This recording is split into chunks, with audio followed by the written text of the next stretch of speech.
Yeah, leave breadcrumbs. So the next person can just follow. We appreciate people's flexibility because with it being so cold today, we don't get the warehouse cold enough, warm enough to have everybody come. And then clearly this space is being used for multiple activities at the same time.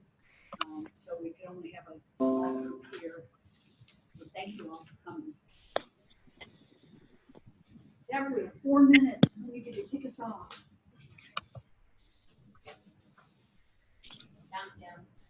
And because we're doing this video conference, you'll see the three of us playing musical chairs. So feel free to sing along.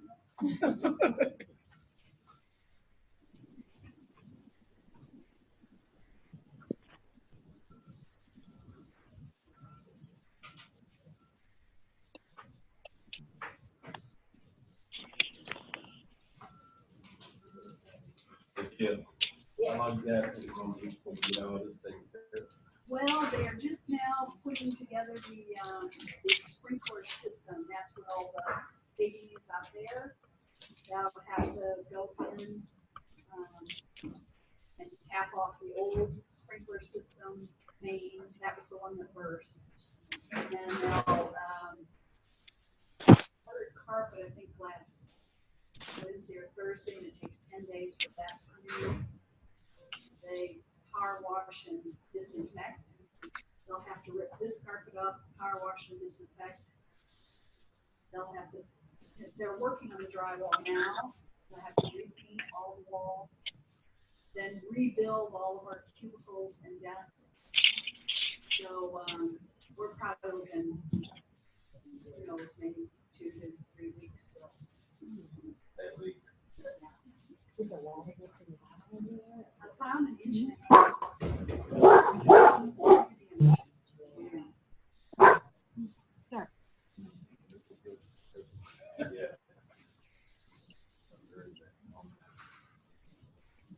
Welcome, and sorry for the cramped space, but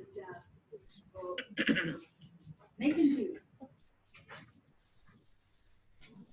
Appreciate the help as always. It always be worse. Yeah, we're real thankful. Our warehouse manager was quick thinking, opened the front doors so that it wouldn't rise. Just went out, did like waterfall down front steps. Terry did a good thing? Did a good thing, so do commend him. Okay. And then we got the electrical turned off so there were no damage. And so let's start.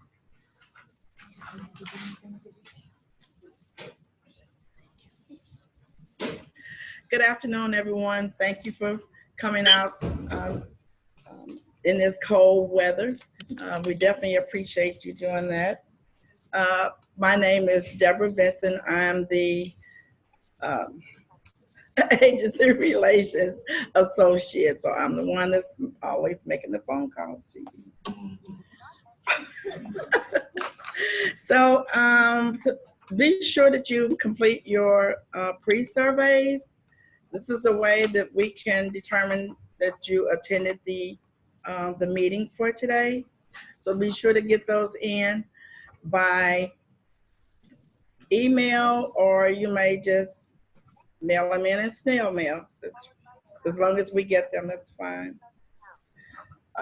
In your package, you also have a calendar.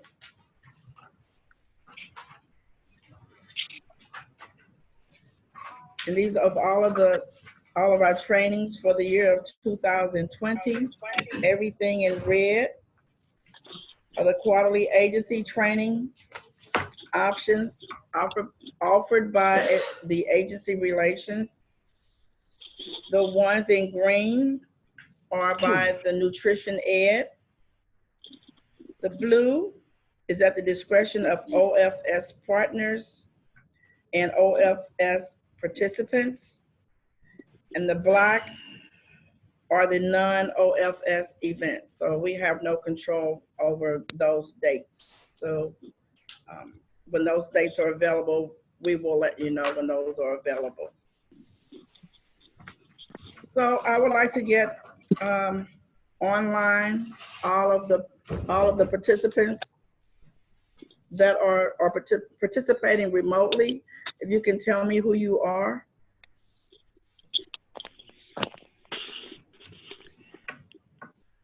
Art Lafser, High Ridge Food Pantry. Maybe ask them to email you real quickly. Or can you email me that you were in attendance? You want me to email you right now? Okay. So I'm gonna start here. If anybody else didn't sign the sign-in sheet, let me know that you're here. Okay. Why don't you pass it on? Just pass it? Okay. You can add your names. Okay. Again, thank Augusta you for Dean. coming.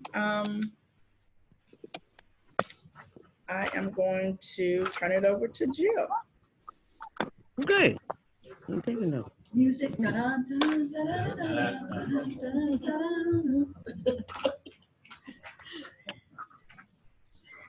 We want Are to you- thank can I all of you interrupt? joining by remotely. The warehouse would have been extremely cold for us to have participated in person. So thank you for making the effort. And my slide didn't go next. There we go. So it gives me great pleasure to introduce our guest speaker. Bill McKelvey is the Senior Project Coordinator of Rural Sociology at the University of Missouri. And Bill's interests and experience center on building and strengthening community food systems. He's been involved in community gardening, youth gardening, farm to school, and related projects for a number of years. And currently he works on a variety of programs, including Power Up Your Pantry. In fact, I'd encourage some of you to get that information and join those trainings. Again, they're online, so you don't have to go anywhere to participate in Power Up Your Pantry. It's a program that engages food pantries in organizational and partnership development. And Missouri Eats, a community development curricula to help communities convene food system stakeholders and create plans to enhance their local food systems. So we're really glad to have Bill on board, and we're going to take a minute here, and I've got to somehow share my screen with Bill, and then we will, let's see, okay. So Bill, Jill, I if hope you you're want- there. If you want to unshare your Let me screen, pull up your slides. There they are. And there is Bill. Hey, Bill. how are you doing, Jill? Can No, you we hear me can't okay? hear you. Let me try this again. We must have mute on somehow. Hold on just a sec. Let's see. Can you hear us, Bill? Yes, I can hear you. Can you hear Okay, me? we're still not hearing you. Let me see.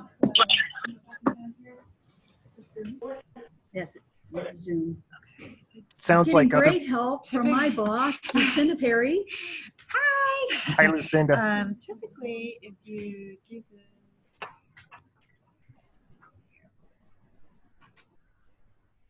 here we go. No, you're off mute. We're off mute, and I'm not hearing Bill. I think That's problematic. Is Bill off of mute as well? Bill, on your yes, I'm off microphone? mute. Are you off of mute? Let's see. It looks like he's off. Well, what's yeah? about- It looks like he's off mute. And are you sharing with him? Oh, I have to share. Okay. No, you shared. Okay. We're having a minor technicality here.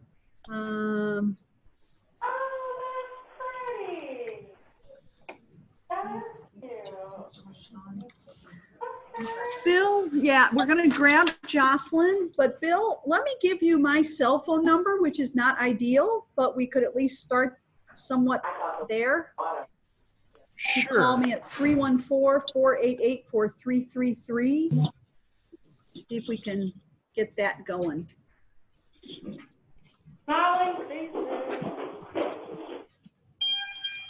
I mean, it's showing you're there. I see you.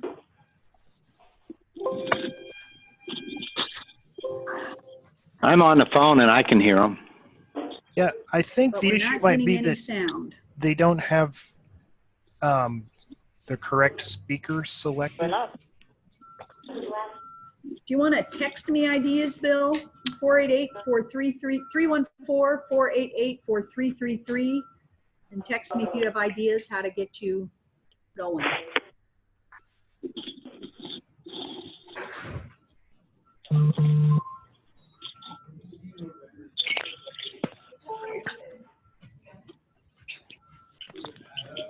He just muted. Hello? Hi, Jill. If you go down to the bottom left where there's a little microphone Bottom left symbol, bottom left of your screen in the toolbar, left. there's a Okay. little microphone symbol. Do you see that? Is it on the right actually? Nope, that zoomed you up. So where you get to select if you're muted or unmuted. Didn't see that. Okay, muted or unmuted, yes. Okay, there's a little arrow next to the microphone. Gotcha.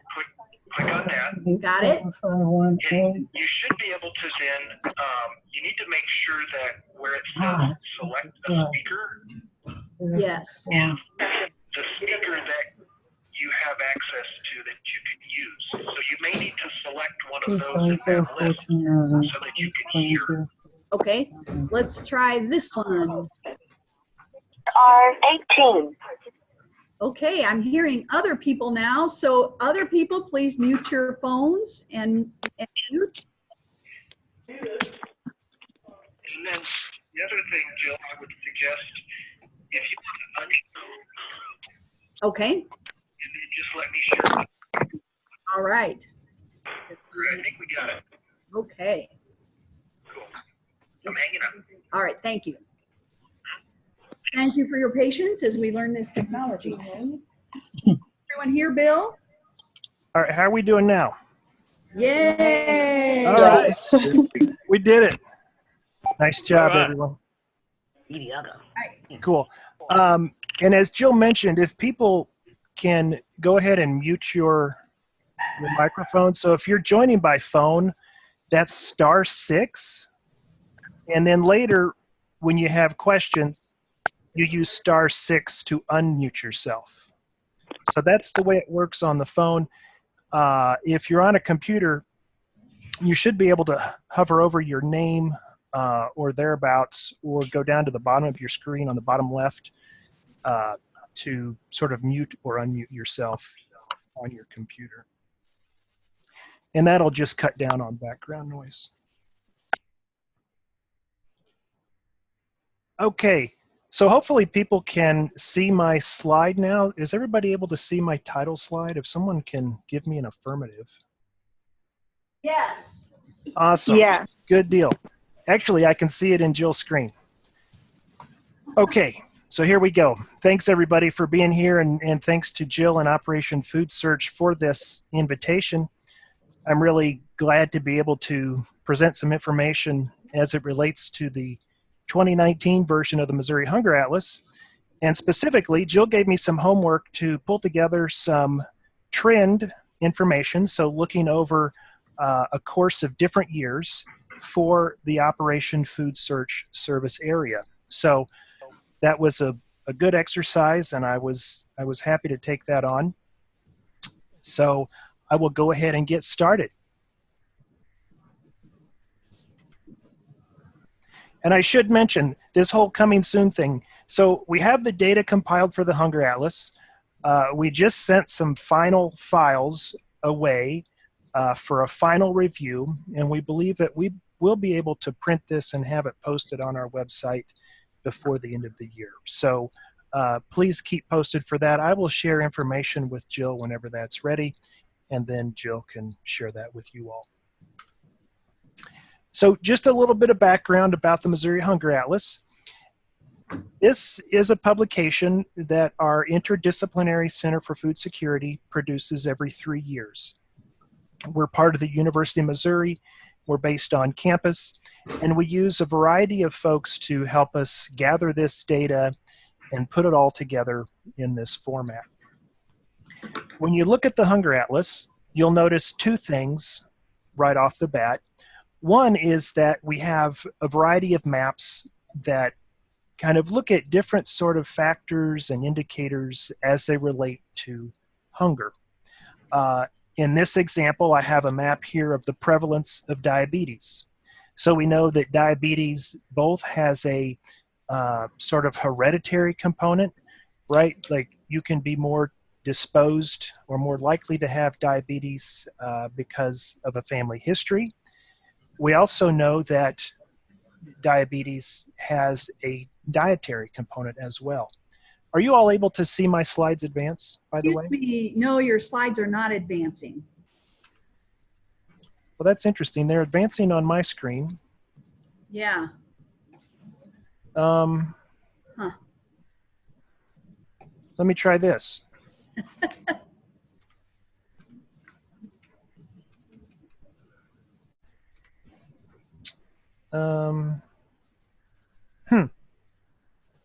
Okay, now I've stopped sharing. Okay, Jill, I think you might be the one. It sounds like, so other people have noted that they were seeing my slides advance. They Jill, were you might seeing have, advance? yes, so you might have my PowerPoint loaded onto your screen versus the Zoom. Oh, okay. Does that make sense? So if you could find, let me reshare my screen. Okay.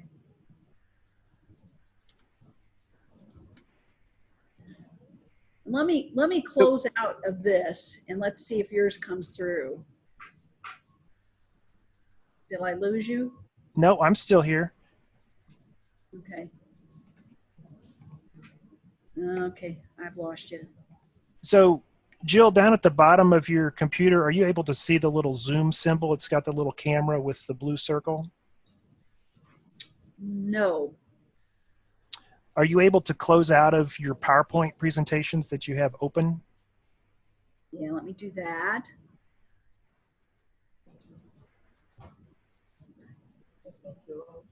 Yeah, let me start over again. We'll start over again.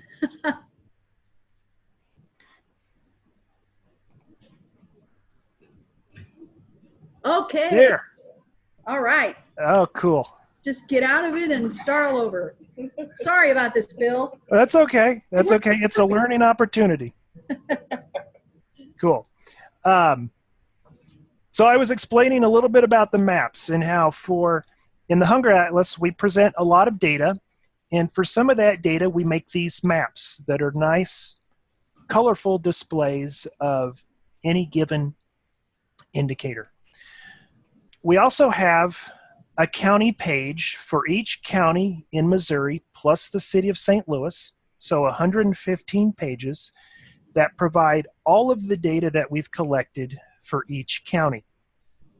When we talk to folks across the state who use the Hunger Atlas, we hear from them that this county page is very useful because it gives them a snapshot of what is happening in their county. So when you look at the Hunger Atlas, you'll notice two different things. You'll notice the county pages and you'll notice the maps. And I'm going to be talking a little bit about next about the different types of data we collect and put into the Hunger Atlas, just to give you an overview. We're not going to go through all of these during my presentation today. There wouldn't be time for that, and it might get a little bit long anyway. So, but just to provide an overview, I want to make sure you know that we provide a host of information as it relates to, say, some general indicators. We call them county profile indicators. These are things like population, so the number of people in your county, obesity rates, rates of hypertension, diabetes, rates of poverty. We include information about household income, unemployment rate, single-parent households, and food affordability. Next, we have a host of indicators that we call need indicators. So these look at basically the need as it relates to food insecurity and other factors in a particular county. So we include information about food uncertainty, SNAP eligibility, National School Lunch Program enrollment, WIC eligibility, and then we put all of those together to provide an overall need rank for each county. On the flip side, we have a host of performance indicators. And this is one thing that has made the Hunger Atlas unique among publications, is that we try to do an assessment basically and look at how well different programs are doing as it relates to meeting the need to address hunger. So here we look at SNAP participation. We look at participation in the National School Lunch Program, WIC participation, food bank distributions, and then again, we provide this composite type of rank where we put all of those things together to provide what we call an overall performance rank. And then the final map is where we compare need versus performance. And what this does, it lets us look at and sort of identify those counties that we would be considered high need on the one hand and maybe high performing on the other. Conversely, we can look at counties that have high need and low performance. And so it's just a different way to look at the data, and it's a way to summarize the data. So moving in to one of the first maps that we present in the Hunger Atlas, this is the percent of individuals who are considered food insecure, or we call it food uncertain. And the reason we call it food uncertain is because this measure is not exactly like what we get from the USDA. So the USDA measures food insecurity across the country.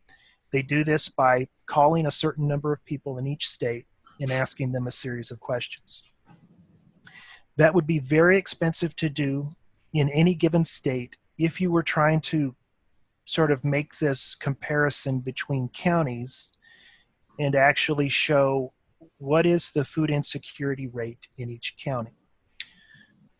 As a result, what researchers often do in these cases is they create a model.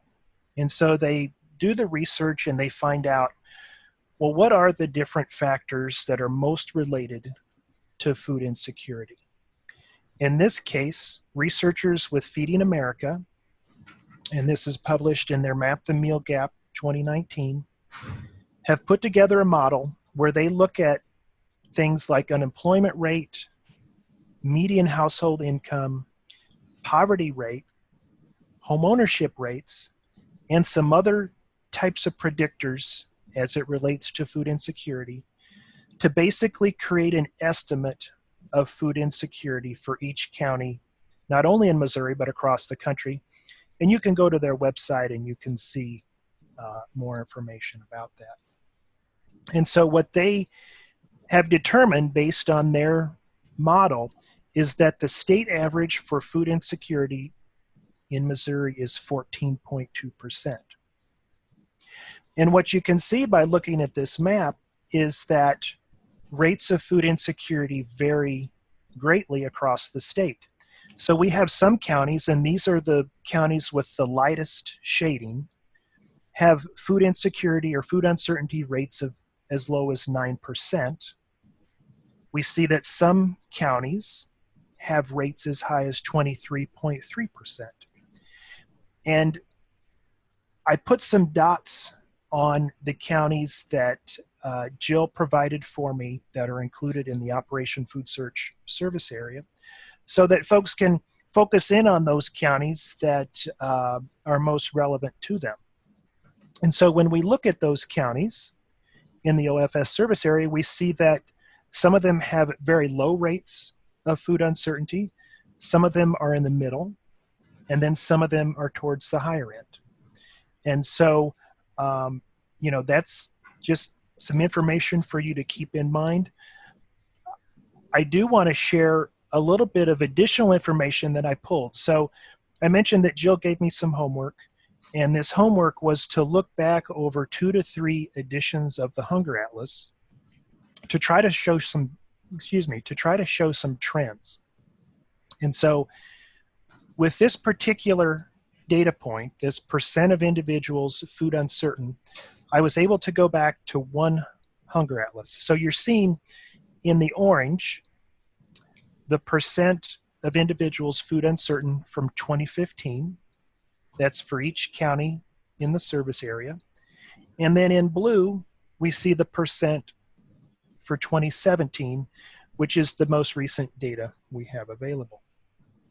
And what you see is that for each county that's in the service area, they pretty well follow the national trend. So nationally, we have seen that food insecurity rates have gone down over the past 2 to 3 years. And so that's very consistent for the counties in the service area. We also see that at the very far right, I've included the state average, and we see that it matches what is going on in the state. So that's good. There's nothing necessarily kind of alarming. That's actually a positive trend. But I do want to make an example here and highlight a couple of different counties. So I've highlighted 3 counties.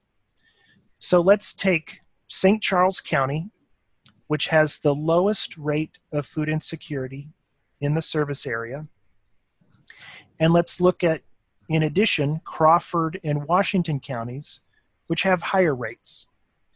And so if someone is only looking at the percentages, and you were looking at this bar chart, or you were looking at the map, you might tend to think that, well, things are pretty good in St. Charles County and, well, not so good in Crawford and Washington counties. And in some ways, that is a fair assessment. But what I want to draw your attention to in this next slide is how, when we look at the total number of people affected, we see that actually St. Charles County has the highest total number, has the second highest total number of people affected, or excuse me, the third highest total number of people affected in the service area.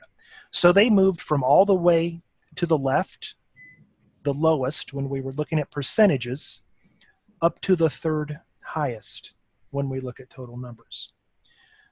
Likewise, if you recall, I'm going to go back to that previous slide, Crawford and Washington counties were up, they were number 3 and 4 in terms of highest percentages of individuals who would be considered food insecure. We see that they're way down on the left side now, on the far left, and they actually have very low total numbers of people affected. And the main reason I bring this up is because that in some cases, we kind of look at suburban areas, whether it be around St. Louis or Kansas City or Springfield, and we might think that based on the rates, those counties are doing pretty good. But when we look at total numbers, we see that it actually accounts for a large number of people. And so that's just something to keep in mind. And I forgot to mention, I would be happy to pause and take questions if people have questions. I can also just keep going and we can do questions towards the end. And Jill, I'm going to rely on you to let me know when I'm getting up close to being out of time. Is that okay? I'd say let's mush on, Bill. Okay. Good deal. Okay, moving on. This is information from the most recent edition of the Hunger Atlas looking at SNAP. So with SNAP, the most recent data we have access to is 2018 data. The map on the left is the percent of individuals who are considered income eligible for SNAP using 125% of the federal poverty line as a proxy for SNAP eligibility.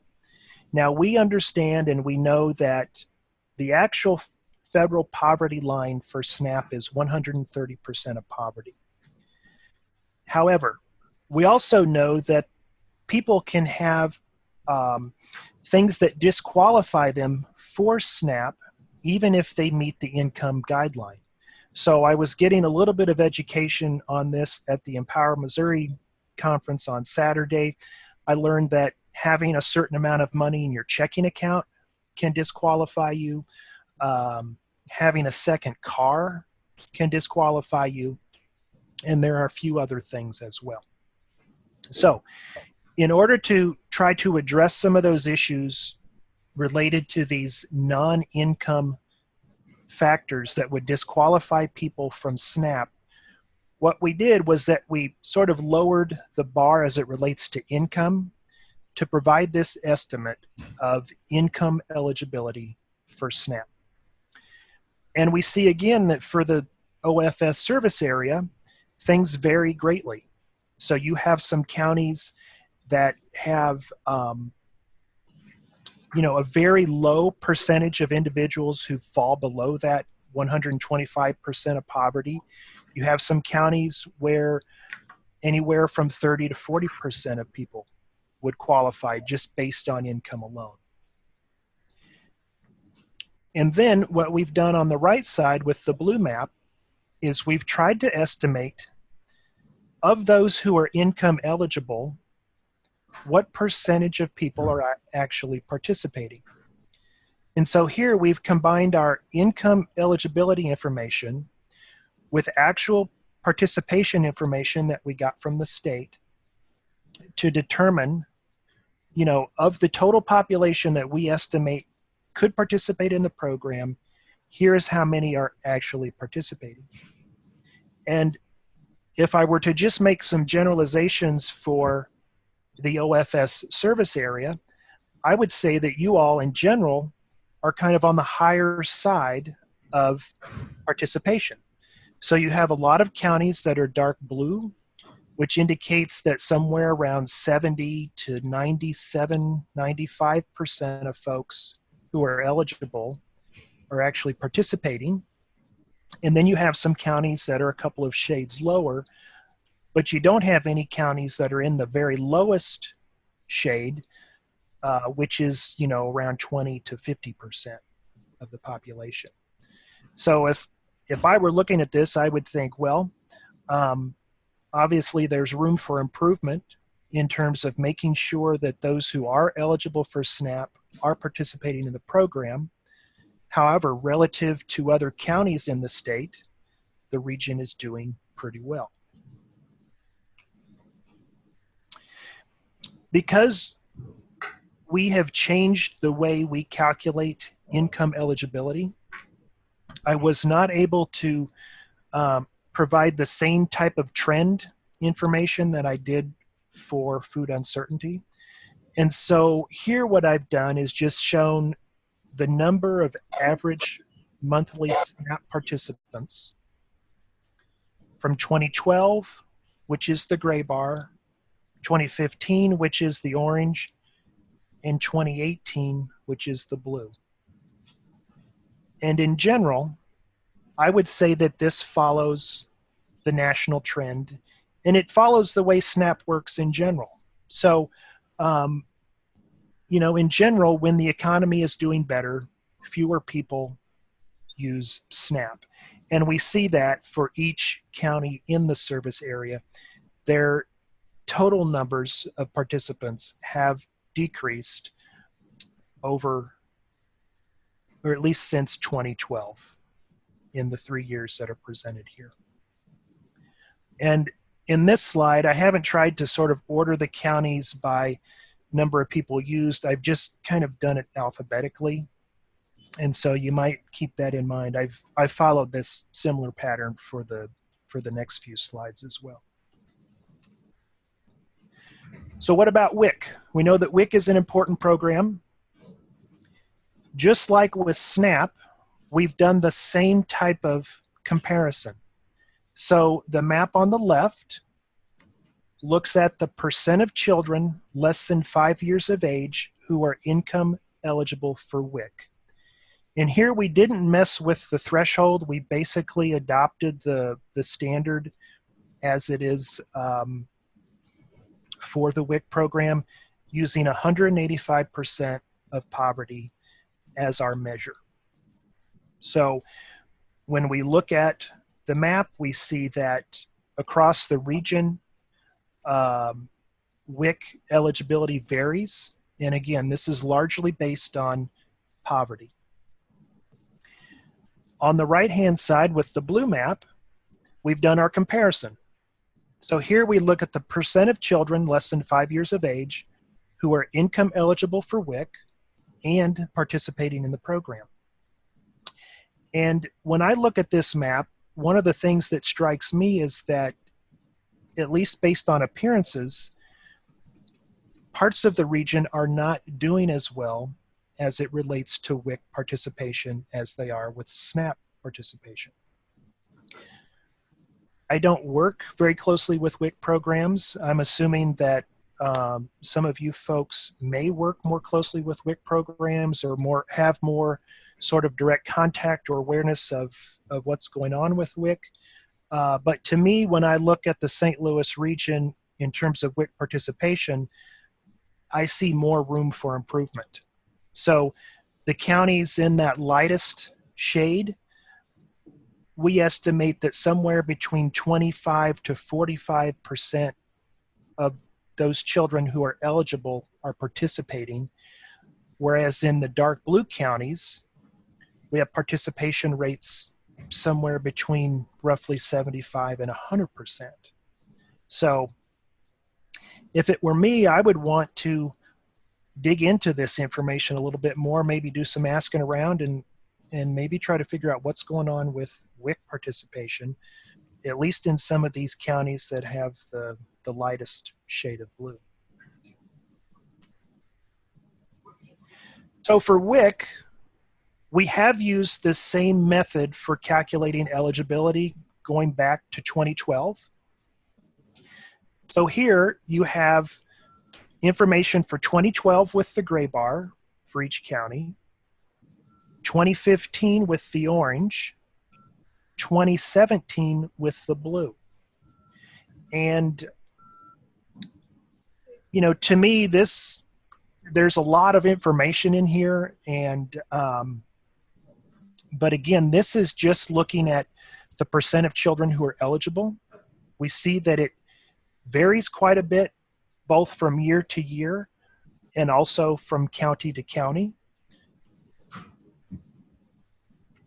When we look at this chart, and just so you all know, I will share these slides, and Jill, please do share them with folks because I realize there's a lot of information in here and I'm moving pretty fast. So if people need more time to digest, by all means, you'll have that opportunity later. In this slide, we're looking at the percent of children under 5 who are eligible and participating in WIC. And we see that, you know, there's some counties that have pretty high rates, up around 80% or so. So Washington County, you know, Warren County has a pretty big spike in that middle year, 2015. St. Louis City has participation rates over 80%, whereas St. Louis County is down below 40%. So again, this is just meant to show the data. You know, we could probably have a half a day discussion about, you know, what's going on with WIC, especially if we had some WIC program administrators in the room, or maybe talking to people at the different county offices. But this information that I'm sharing is mainly just to provide a snapshot, but then also provide an opportunity for additional discussion down the road. With WIC, I did go ahead and show you the number of children under 5 participating in WIC. So we had that information going back to 2012. We see that by and large, most of the children are coming from St. Louis City, St. Louis County, and then looks like third is Jefferson County. But at least this gives you a snapshot of total numbers and how each county varies in terms of total numbers of children participating in the program. Free and reduced price lunch. We know that's an important program as it relates to food insecurity. We've done pretty much the same type of comparison here. This one is a little bit different in that on the left side, we are showing actual enrollment information. So the left side, the map on the left side in the red shows the percent of students who are enrolled in the free and reduced price lunch program. And so we see that some counties have pretty low enrollment, and this is enrollment as a share of the total students who are at a particular school or in a particular county. And we see that some counties have enrollment kind of in those middle shades, and we see that at least 2 counties have enrollment on the upper end, say between 62 and 95% of total students. And then for comparison, we show the percent of students enrolled in the free and reduced lunch program who were also participating. And so this is based on actual numbers of meals served in each school, in each county. And we see that this varies somewhat from county to county. We have counties in the service area in that lighter shade, which would indicate between 62 and 72% of those students enrolled are participating in the program. We see counties in the middle shade, which would indicate somewhere between 75% to say 77% of students who are participating. This is another indicator that has not changed for us. So I was able to go back 3 editions of the Hunger Atlas to show how both percent of students enrolled in free and reduced lunch has changed from year to year. So in general, one of the things I see here is that for many counties, there was an increase between 2011 and 2015. For some counties, they held pretty steady between 2015 and 2018 in terms of students enrolled. Some counties saw a drop in enrollment. And I think that might be something that you might expect to see with an improving economy. Although I would say that the differences between 2015 and 2018 in terms of a reduction in the number of students or the percent of students enrolled is not really all that great. It tends to hang pretty steady. On the flip side, percent of students enrolled and participating is really pretty even across the different counties. You know, we see a little bit of variation. We see in some places, you know, spikes in, say, participation, like in Franklin County with the orange bar, which would be 2015. In Warren County, we see a spike in 2011. But in general, things are relatively sort of even as it relates to percent of students enrolled and participating.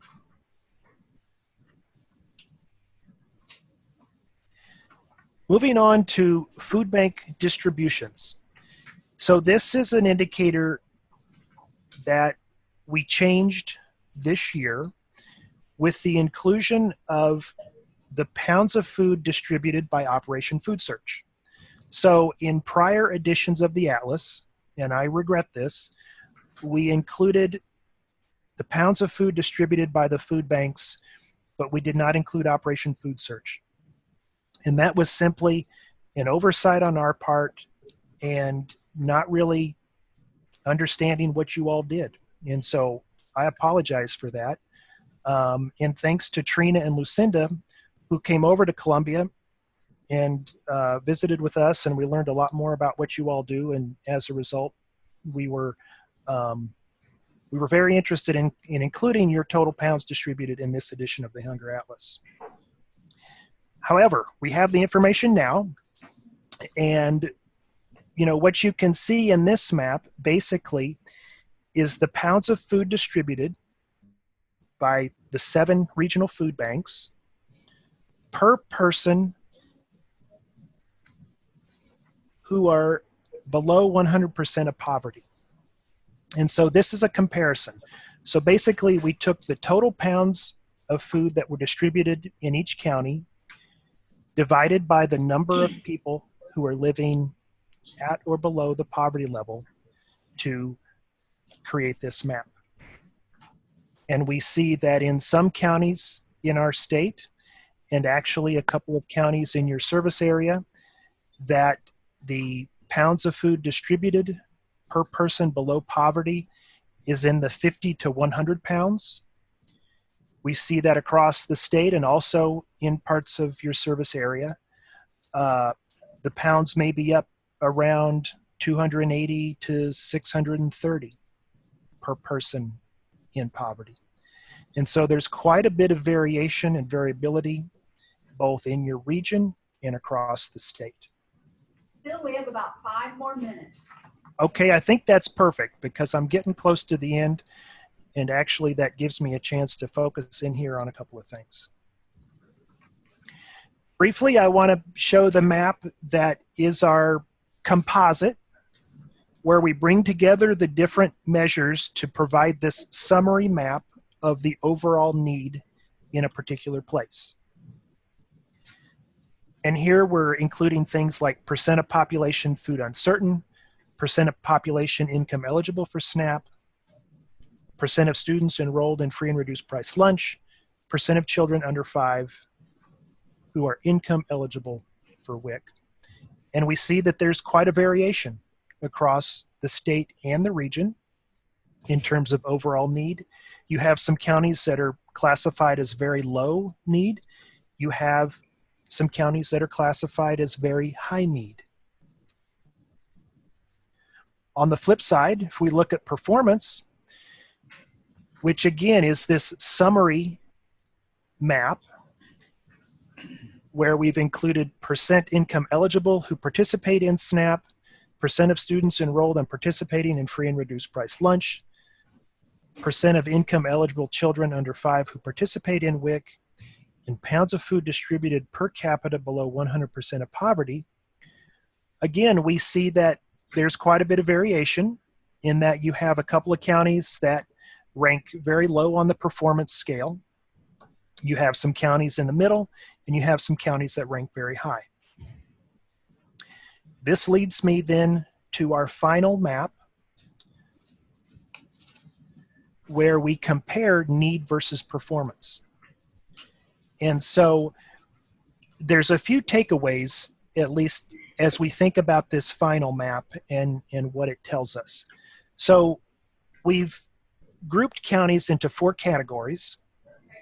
We have high need, high performance, high need, low performance, low need, high performance, low need, low performance.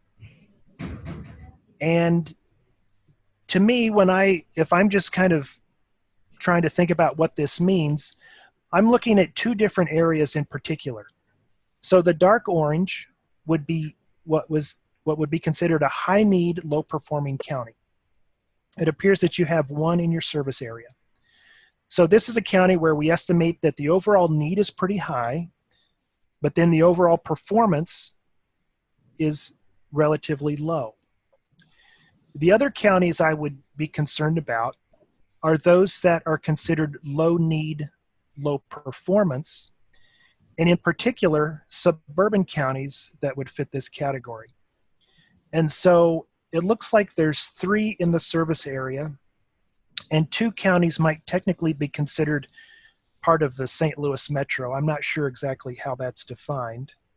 But as we discussed earlier, some of these counties that have low need, at least based on the surface, actually have a high number of people who are affected by food insecurity.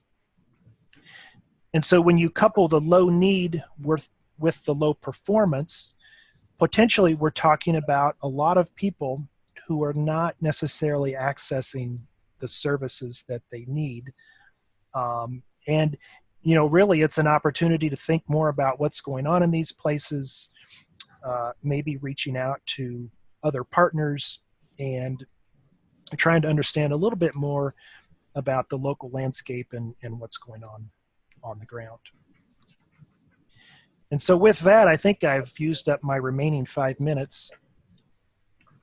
I'm happy to hang around. I will stick around on the call. Jill, if there's a time for Q&A a little bit later, I'm more than happy to answer questions. Great. Well, thank you so much, Bill. And we all really appreciate him doing this extra work. And there he is. So, I'm back. Thank you. and again, you may say, well, did we intend to come to a college course today on data? So why we think this is important to be sharing with you all is this comparison, this wonderful comparison that Bill's group has done on high need and performance. Are you eligible but not accessing it?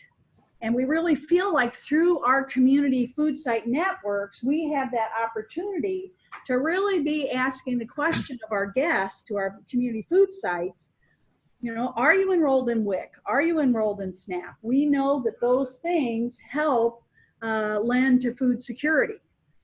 So I think it gives us some opportunities to really drill down and examine that. So thank you very much, Bill, for doing this. And You're very welcome. We didn't want to leave our Illinois people out, and now we have a moment of real danger because I'm going to try to find our PowerPoint slides since I got out of everything before, and see if we can, if you can see these. Are they coming up on your screens there? Jill, I think you'll have to Yes, Bill.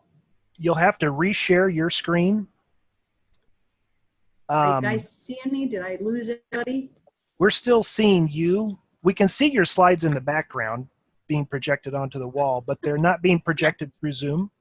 Okay. Can you get to your Zoom tab? Let's see. Whoop, nope, not that. Oh, there you are. Okay. Can you share screen All righty. from Zoom? Yes. Does that look like That's it's it. doing it now? That's the one. All right, awesome. Nice job. So we didn't want to leave our Illinois folks out, but the reality is that the extensive research that University of Missouri has done to do the Hunger Atlas, we just weren't able to do, but we didn't want to leave our Illinois folks out. So I want to provide a little bit of information for you in the Illinois slides. So this is the other set of PowerPoints that we sent you. You can see the US number of households and then the Illinois number of households. The rate of food insecurity for the nation is 11.7, but then the food insecurity rate for Illinois is 10.7. Hey, Jill. Yes. Your slides are not advancing on the screen. Okay. Is there a way to do that? Golly, I'm really not astute at this, am I?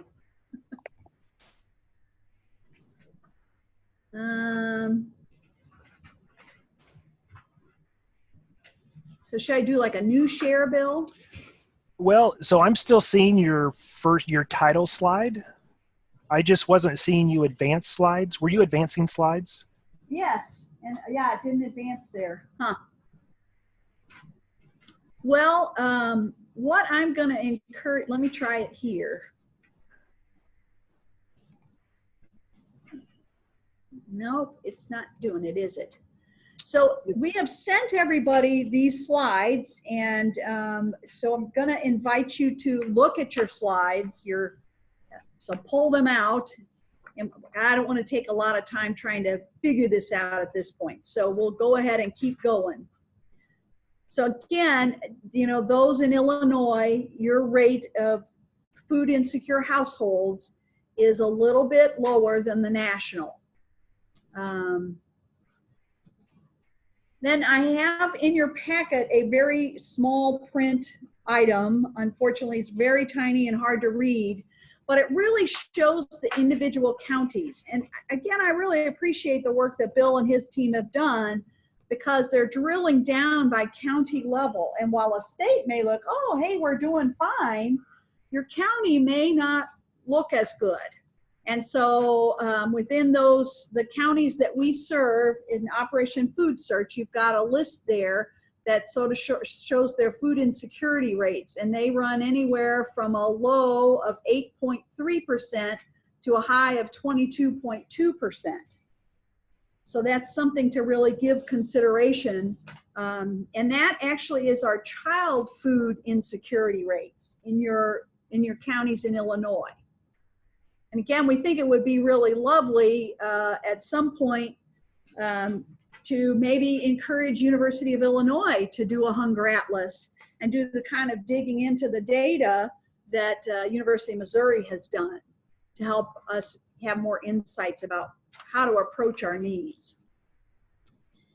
Again, I wanted to look at SNAP participation. The eligibility thresholds in Illinois are listed at the top there. They're 165% to 185% for some of the other nutrition programs. And you can see that comparing July of 2018 with 2019, there's been an increase, preliminary. So there's been a little bit of an increase in SNAP participation, but it would be great to look at, like Bill has done, who are eligible. You know, are all the people who are eligible for SNAP actually participating in it?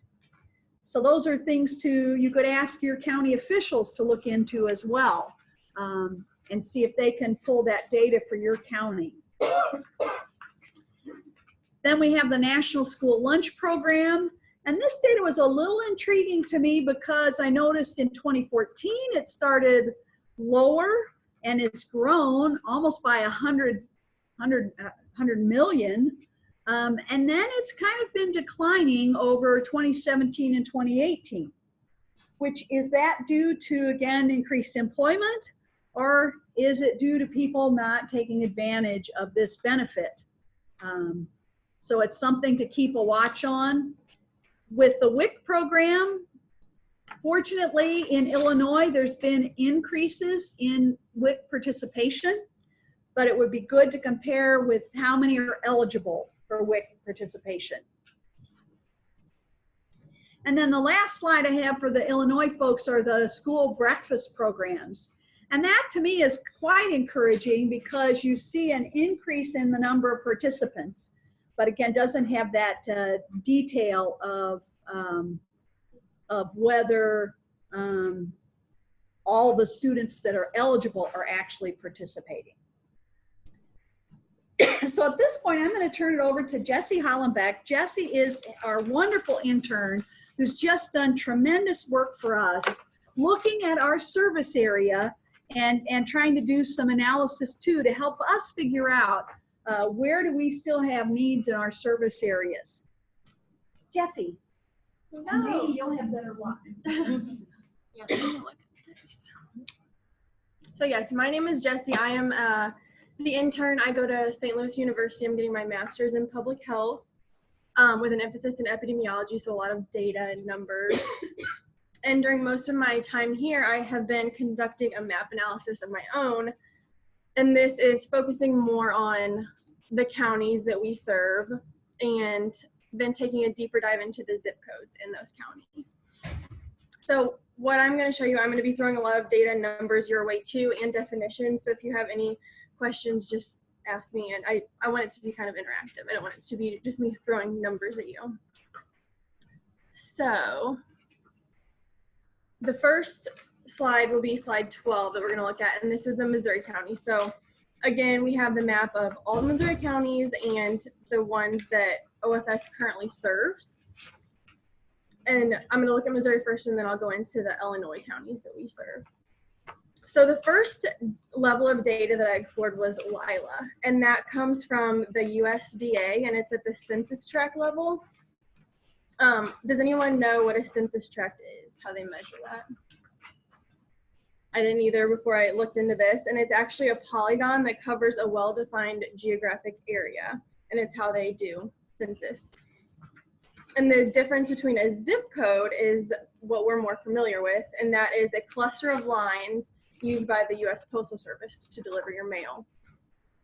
But like I said, LILA data, low income, low access, is done at the census tract level.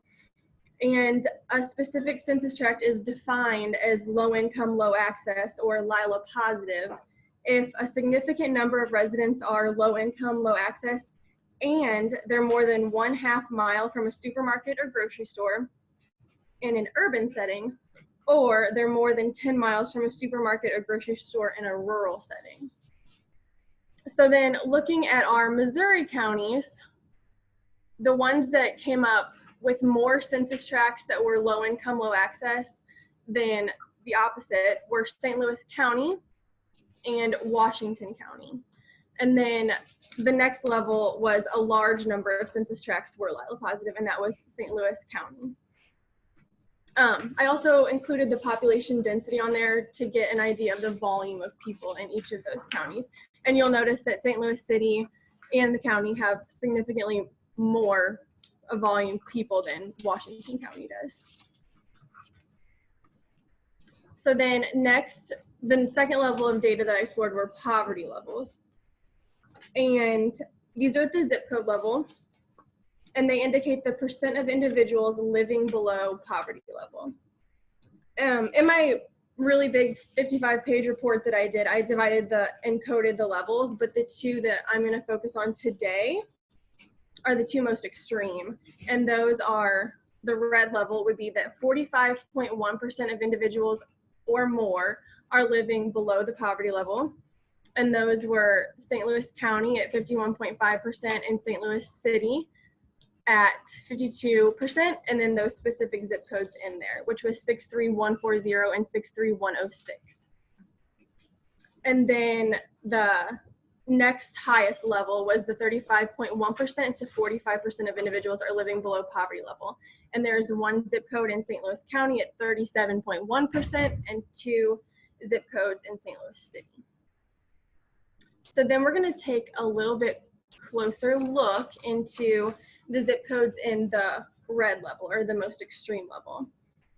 So 63140, you can see on your little map, that is the Berkeley or Kinloch area, and that is north of 70 and a little bit east of I-170. And in 63140, there are currently 0 OFS sites, and there are 0 additional St. Louis area food bank sites. The population is 294, so it's not a huge population, but it's still people there. The next zip code in the red, oh, by the way, that is St. Louis County. That zip code is St. Louis County. And then 63106 is St. Louis City. And you can see in the little map that I put on that slide that it borders, like kind of where the City Museum is. It's a little bit north of what would be considered downtown. There are 4 OFS sites open to the public there, and there's 1 additional St. Louis area food bank site there. The population in this zip code is 11,883. And then moving on to those zip codes that were in the yellow or gold level, the next highest. First, we have 63133, and that is also known as Pagedale, Wellston, Belnor, Hanley Hills, Greendale, and Hillsdale, and that is a little northeast of U City. There is currently 1 OFS site there and 1 additional St. Louis area food bank site, and the population is about 8,000. And then moving on to 63107, that is moving back into the city. It is right north of the previous zip code that we looked at, and it borders Interstate 70. There are currently 3 OFS sites there, 2 additional St. Louis area food bank sites, and there is a population of almost 12,000 in that zip code.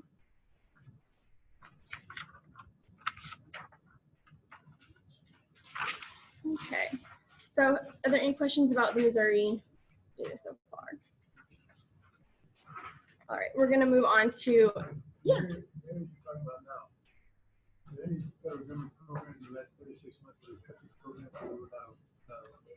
So I have not looked, I didn't dive that far deep into the data. I just looked at poverty level and the low income, low access. So going forward, that would be a great thing to look into. Okay. Now we're going to switch gears to the Illinois counties. So on your sheet, you'll see the list of all the Illinois counties and then the Illinois counties that OFS currently serves. And again, we're gonna first look at that low income, low access data. And these were the counties that were areas of concern for low income, low access. We have Alexander County, Jackson County, and Wayne County. These counties have more census tracts that are LILA positive than LILA negative. And then counties with a large number of census tracts that are LILA positive are Madison County and St. Clair County. And I've also included those population densities on there so you guys can get an idea of how many people are, the volume of people in that county. And then after looking at LILA, I moved on to poverty levels.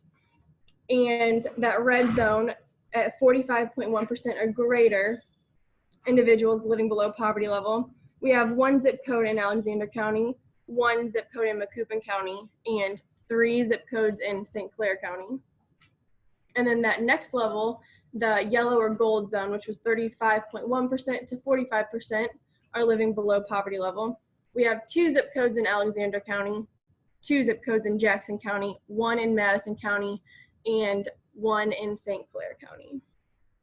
And you'll notice there's quite a few more zip codes in these Illinois counties than there were in Missouri. So I formatted the looking a little bit closer differently.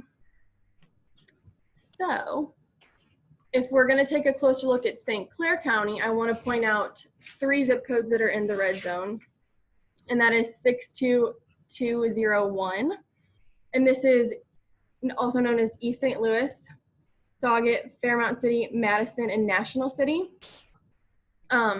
These are right east of St. Louis and the Mississippi River, and they have poverty levels at 52.7%. There's currently 0 OFS sites there. There's 1 St. Louis area food bank site there, and there's a population of about 7,500. And then moving on to 62204. This is also East St. Louis, also Caseyville, Fairmount City, Washington Park. This is the red zone as well, as I said, at 52.6% of individuals living below poverty level. And there are 3 OFS sites and 0 additional St. Louis area food bank sites with a population of about 8,000. And then the last zip code in the red in St. Clair County is 62207. There are 0 OFS sites there. There's 1 additional St. Louis area food bank site, and there's a population of almost 9,000 there. And then we have a zip code in the gold. So their level is specifically at 37.5%. And there is 3 OFS sites open to the public and 2 additional St. Louis area food bank sites with a population of 9,300. 6207. You're not, what's that, Centerville? 6207, that's East St. Louis, Centerville, Allerton, and it's a bit south of 62204. So they're all pretty much right next to each other. And there is a map also of the St. Clair County where you can see where that is in Illinois. And then we're gonna take a closer look at Macoupin County. There's only 1 zip code that jumped out to us there, and that is 62079. There are 0 OFS sites and 0 St. Louis area food bank sites, and it has a population of about 250 people. And 62079 is Piazza. I don't know if I'm saying that right, but it's north of Alton and Godfrey. So more north of where we were just looking at. And there's a map on that slide as well.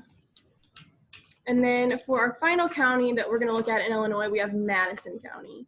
And the zip code is 62060. And they're in the gold. So they were in the range of 35.1 to 45%.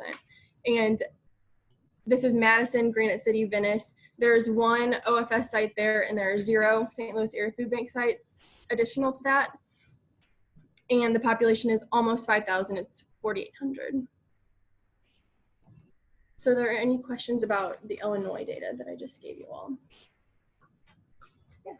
I kind of missed part of that, but with the Illinois, or the 6207, is that including Cahokia, Illinois?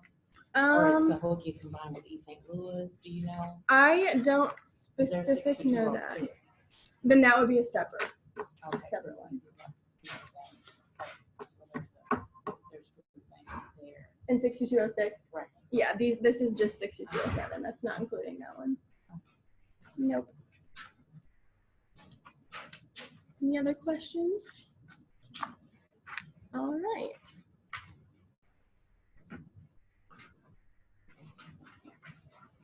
Thank you, Jesse. We really appreciate that. And you may be wondering again, what does all this mean? Why are we throwing all this data at you? We are going to be utilizing this data, well, I'll tell you honestly, probably every week of the year, we will have people calling us and asking to become a pantry under Operation Food Search every week. And we want to be careful that we don't undercut our existing community food sites. We want you to remain strong. So we've been very cautious about adding food sites, and we have not added many food sites since I've started. We wanted to really then utilize data to help us know where to start, how to begin that process, and try to figure out how many to add. So I think one of the things we want to do with the data that Jesse has shared with us is now go back and look at all of our community food sites and the zip code data you give us to see if some of these, where it looks like right now her data was only where you're physically located.